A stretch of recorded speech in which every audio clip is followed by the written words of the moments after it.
अस्सलाम वालेकुम वरहमतुल्लाहि वबरकातुहू। जैसे आपको पता है कि क्लास 11th पॉलिटिकल साइंस के हर एक यूनिट के लिए इम्पॉर्टेंट क्वेश्चंस लेके आएंगे और उसमें बहुत जो ज़्यादा इम्पॉर्टेंट आपको एग्ज़ाम ओरिएंटेड क्वेश्चंस होंगे उनको आंसर के साथ आपके साथ डिटेल में डिस्कस करेंगे ताकि आपको एक पूरा रिवीजन टाइप हो इसमें। तो उस सिलसिले में कुल मिला के हमने इसमें 8 क्वेश्चन आपके साथ डिस्कस किए हैं। आज हमें जो क्वेश्चन डिस्कस करना है वो 9th क्वेश्चन है और 9th क्वेश्चन जैसे आप यहाँ पे देख रहे होंगे क्वेश्चन है how did the constitute assembly ensure that constitution would be democratic. मतलब कि कॉन्स्टिट्यूट असेंबली ने किस तरीके से इस बात को एंश्योर किया कि जो भी कॉन्स्टिट्यूशन बनेगा वो डेमोक्रेटिक होगा। डेमोक्रेटिक पहले समझेंगे, लेकिन उससे पहले अगर आप चैनल पे नए हो इसको सब्सक्राइब अभी कीजिएगा और बेल आइकन भी आप ज़रूर प्रेस कीजिएगा, क्योंकि आने वाले टाइम पीरियड में आपके लिए हर एक सब्जेक्ट के इम्पॉर्टेंट क्वेश्चन आंसर यहाँ पे मिलेंगे और फुल कोर्स यहाँ पे आपको फ्री कराया जाएगा। और आपसे एक और रिक्वेस्ट है कि आप इस चैनल को अपने दोस्तों के साथ शेयर कीजिएगा। जो भी क्लास 11th का स्टूडेंट होगा वो इसको पढ़ के पूरा फ़ायदा उठा सकता है। तो आप कमेंट सेक्शन में ज़रूर बता दीजिएगा अगर आपको इस पूरे यूनिट के ये सारे नोट्स या पीपीटी चाहिए तो कमेंट सेक्शन में बोल दीजिएगा। तो आपके साथ एक लिंक शेयर की जाएगी जहां पे आपको ये सारे क्वेश्चन आंसर के साथ ये नोट्स मिलेंगे, पूरी पीपीटी। तो चलिए टाइम ज़ाया ना करते हुए अब हम करेंगे शुरू। तो यहाँ पे जैसे आप ये यहाँ पे देख रहे होंगे, यहाँ पे हमें बोलना है कि कॉन्स्टिट्यूंट असेंबली को किस तरीके से उन्होंने इंश्योर किया कि the constitution that they are going to made will be democratic. पहले डेमोक्रेटिक को समझेंगे क्या है। डेमोक्रेटिक मीन्स जहां पे लोगों के राइट्स हो, जहां पे पूरा ख्याल लोगों का रखा जाएगा। That means the constitution which would be the people centred. ठीक है ना। अब देखेंगे आंसर क्या है। पहला point, the Constituent Assembly ensured that the Constitution would be democratic in several important ways। Sir बहुत सारे तरीकों से कॉन्स्टिट्यूंट असेंबली ने बोला कि किस तरीके से हम कॉन्स्टिट्यूशन को डेमोक्रेटिक तरीके से डेमोक्रेटिक होगा और इसको बहुत सारे तरीकों से उन्होंने प्रूव किया। They proved it through the different patterns and through the different ways. तो उसी को हम देखेंगे। कॉन्स्टिट्यूंट असेंबली आपको पहले पता होना चाहिए, ये वो असेंबली है जो इस चीज के लिए जिम्मेवार है कि उन्होंने कॉन्स्टिट्यूशन बनाया था। फिर से एक बार जल्दी जल्दी से इसका ये रिवीजन, पहले 389 मेंबर्स थे, लेकिन आफ्टर पार्टीशन वहां पे टोटल 299 मेंबर उसके रहे थे। ये हमें पता है। चलिए पहला पॉइंट क्या है, किस तरीके से हमें पता है कि ये डेमोक्रेटिक बनाया। तो पहला तरीका ये जिससे हमें ये पता चल सकता है कि कॉन्स्टिट्यूंट असेंबली ने इंश्योर किया था कि कॉन्स्टिट्यूशन डेमोक्रेटिक हो। पहला, the assembly itself was elected indirectly through elections which gave a representative character। Sir पहला पॉइंट हम इस तरीके से बोल सकते हैं, जो असेंबली है ना वो खुद एक इलेक्टेड असेंबली थी। दैट मीन्स वहां पे वो मेंबर्स चुन के आए थे, अगरचे लोगों ने डायरेक्ट इलेक्शन नहीं किया था, but still we can claim that the assembly was itself a democratic based constituent assembly in which the members are indirectly chosen or elected by the people। और यहाँ पे क्या था, यहाँ पे एक रिप्रेजेंटेटिव कैरेक्टर था। दैट मीन्स यहाँ पे एक इलेक्शन सिस्टम था। तो इलेक्शन सिस्टम से ही पता चलता है कि वहां पे जब वो खुद एक डेमोक्रेटिक इलेक्शन सिस्टम में आए थे तो पता चलता कि यहाँ पे जो कॉन्स्टिट्यूशन बनने वाला था वो भी एक डेमोक्रेटिक ही बनने जा रहा था। ये हो गया पहला रीजन। दूसरा reason, the debates in the assembly were open and transparent, different opinions were discussed freely. दूसरा रीजन ये, जब भी कोई रूल वहां पे बनाया जाता था वहां पे ओपनली उस पे डिस्कशंस होते थे। दैट मीन्स हर पार्टी मेंबर, हर किसी फेथ से जो बंदा बिलोंग करने वाला, कोई भी आइडियोलॉजी होगा, उसको ओपन था कि he is going to debate it openly और ट्रांसपेरेंट तरीके से। दैट इज द रीजन बहुत सारे हजारों में वहां पे अमेंडमेंट्स कॉन्स्टिट्यूशन के हुए।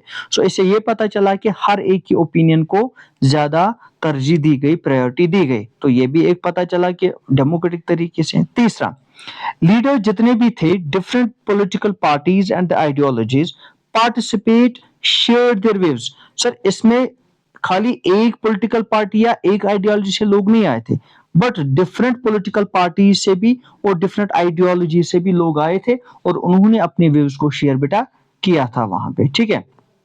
तो एक और पॉइंट पे आते हैं। पॉइंट क्या है?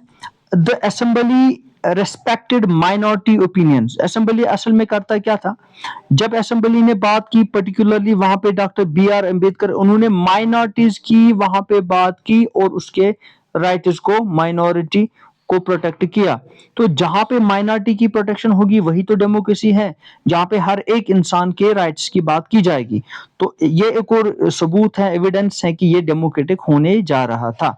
एक और पॉइंट आपको समझना है, it included the representative from all major communities, religions और सोशल ग्रुप्स। जब भी यहाँ पे मेंबर्स आए, जो कि मैंने बोला कुल मिला के 299 थे बाद में, वो कहाँ कहाँ से सर? वो हर एक मेजर कम्युनिटी से आए थे। चाहे कम्युनिटीज की बात करेंगे, डिफरेंट रीजन्स की बात करेंगे, सोशल ग्रुप्स की बात करेंगे, ठीक है ना, सोशल ग्रुप्स की बात करेंगे, वहां से आए थे। तो यहाँ यहाँ से लोग आए थे। That means people from the different communities, all the societies were included in this constituent assembly, and it was the another reason we can claim that the constitution was made on the democratic basis. तो ये democratic बनना था। एक और point आपको बेटा समझना है, fundamental rights were included in the constitution. और कॉन्स्टिट्यूशन में एक इंपॉर्टेंट राइट्स, एक प्रोविजन इस्तेमाल किया गया, इंक्लूड किया गया, that were the fundamental rights, जिसकी वजह से इंडिविजुअल की फ्रीडम को प्रोटेक्शन मिली और स्टेट का और गवर्नमेंट का जो पावर है ना उसको मिसयूज करने से बचाया गया, और सीधे तौर पे पता चला कि इट इज डेमोक्रेटिक। ये भी एक एविडेंस है। एक और है, एक प्रिंसिपल रखा गया, principle of equality before law. इसको एक बेसिक फीचर बनाया गया, कानून की नजर में हर एक बराबर होगा, चाहे कोई बड़ा हो या छोटा हो। यूनिवर्सल एडल्ट फ्रेंचाइज ये रखा गया। इसमें ये था, हर एक किसी भी सेक्शन, किसी भी कास्ट से बिलोंग रखता होगा, एज 18 होगी, प्लस होगी, कोई भी जेंडर हो, कितनी भी प्रॉपर्टी हो, रिलीजन हो, कास्ट हो, उसको राइट टू वोट है। सर ये चीजें इस्तेमाल क्यों की गई जो मैंने अभी बोले? क्योंकि यहाँ पे हमने देखा, हिस्ट्री की अगर हम बात करेंगे बहुत सारे मुल्कों की, फ्रांस की बात करेंगे, वहां पे दो तरीके के लोग थे, एक्टिव सिटीजन्स, पैसिव सिटीजन्स। और एक्टिव सिटीजन्स को खाली वोट था, क्यों? It was based on the wealth, क्योंकि वो टैक्स देते थे, वही वो लोग वोट डाल सकते थे। वैसे वुमेन को कोई राइट नहीं था। लेकिन इंडिया के केस में ये पहली बार हुआ, जो ही कॉन्स्टिट्यूशन बना तो हर एक बंदे को यहाँ पे टैक्स, सॉरी, हर एक बंदे को यहाँ पे वोटिंग राइट दिया गया। तो इससे भी पता चला कि ये डेमोक्रेटिक कॉन्स्टिट्यूशन बनने वाला था। इंडिपेंडेंट इंस्टीट्यूशंस लाइक, जैसे यहाँ पे बहुत सारे इंडिपेंडेंट इंस्टीट्यूशन रखे गए जिसको गवर्नमेंट के साथ कोई कनेक्शन नहीं था और वो डिपेंड गवर्नमेंट पे नहीं थे। जैसे जुडिशरी एक है, इलेक्शन कमीशन दूसरा है, कंट्रोलर एंड ऑडिटोरियल जनरल है। इन या इलेक्शन कमीशन की तो बात हमने की ही। तो ये कुछ ऐसे इंस्टीट्यूशंस हैं जिनको क्या बनाया गया बेटा, जिनको हम बोल रहे हैं कि ये इंडिपेंडेंट बनाए गए, government has no control over these institutions. यहां से भी ये पता चला कि they are going to check the power of the government. तो इससे हमें ये पता चला। अब बात करेंगे हम इसकी यहाँ पे, और फेडरल स्ट्रक्चर वाज अडॉप्टेड। एक फेडरल स्ट्रक्चर को अडॉप्ट किया गया था जहां पे सेंटर और स्टेट के बीच में पावर को शेयर किया गया था और बैलेंस में रखा गया था। इससे भी पता चला। दस हम ये सारे पॉइंट्स, एविडेंसेस पढ़ के ये बोल सकते हैं कि assembly led the foundation of democratic system. ये जो असेंबली थी, इन्होंने फाउंडेशन किसकी की? एक डेमोक्रेटिक सिस्टम की, जहां पे पीपल्स पार्टिसिपेशन, लोगों की पार्टिसिपेशन, राइट्स, इक्वालिटी, अकाउंटेबिलिटी जो है बेटा, वहां पे इनकी बात की गई। सो जैसे यहाँ पे बात करेंगे, जैसे डॉक्टर बी आर अम्बेडकर ने क्या बोला है? उसने बोला है कि democracy is not just a form of government but a way of life based on the respect for the rights, dignity and the voice of the people. बोला कि डेमोक्रेसी का ये मतलब नहीं कि ये एक फॉर्म है गवर्नमेंट के। असल में इसमें डेमोक्रेसी का मीनिंग तब निकलती है जब हम लोगों के राइट्स की बात करेंगे, उनकी डिग्निटी की बात करेंगे और लोगों की आवाज को सुना जाएगा, ना कि कल जंतर मंतर की तरह बच्चों को पीटा जाएगा। ठीक है, तो वैसा बिल्कुल भी नहीं, फिर उसको डेमोक्रेसी नहीं बोले जाएंगे। ठीक है, तो इस तरीके से ये क्वेश्चन हमें यहाँ पे कंप्लीट होता है। बात करेंगे हम दूसरे एक क्वेश्चन की।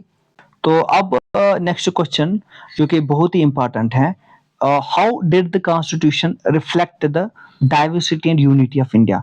कॉन्स्टिट्यूशन जो बना है उसे हर एक डाइवर्सिटी के लोगों की रिफ्लेक्शन कैसे मिलते, मीन्स कि यहाँ पे किस तरीके से कॉन्स्टिट्यूशन ने अकोमोडेट हर एक को किया और किस तरीके से इंडिया की यूनिटी को बरकरार रखा जाएगा। Because we know we are living in the diversity and it is very hard to have the unity in such type of diversity where we have the number of religions, where we have the number of languages, number of castes. So इस case में constitution ने किस तरीके से इसमें कामयाबी हासिल की कि उसने यूनिटी को बरकरार रखा